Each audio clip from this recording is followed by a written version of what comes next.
Alright, so this is a quick little video for anyone having issues with a Yamaha Big Bear 350 when you're not getting any power to the front of your bike. Now, I watched a few different things and it seems to always be the simplest.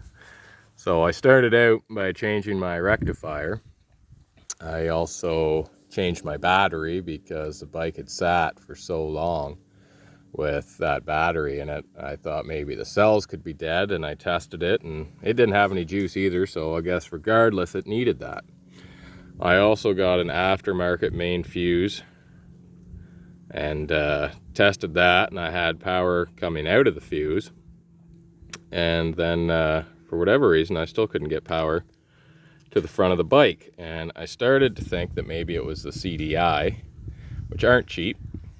So I thought before I spent that money, I'll do some more digging, and I started to strip back all the casing around my wires, and I followed the main power source coming out of the fuse all the way to the front. And lo and behold, that red wire goes directly into your ignition. Now I've cut it off, but my electrical connector, like this here, that was meant for my ignition switch, the main red line for the power going into it was so corroded that it actually had broken off when I started to peel back all the loom and the tape and all that fun stuff that whoever opened this up the first time put everything back together with.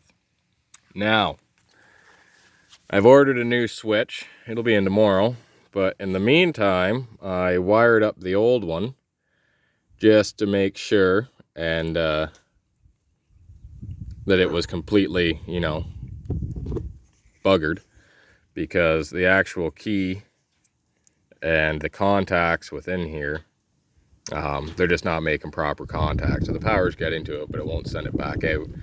However, when you cross your main power with your feed line back out, you get light.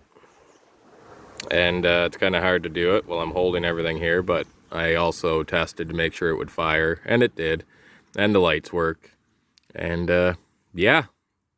So anybody that's having issues in that sense, start here, because there's probably a good chance that your ignition is screwed up. And also, replace this or check it. Pretty cheap. Fusers are like $1 a piece, and I think this new housing was $6. So one of these, new ignition switch, and hopefully that solves your problem. Thanks.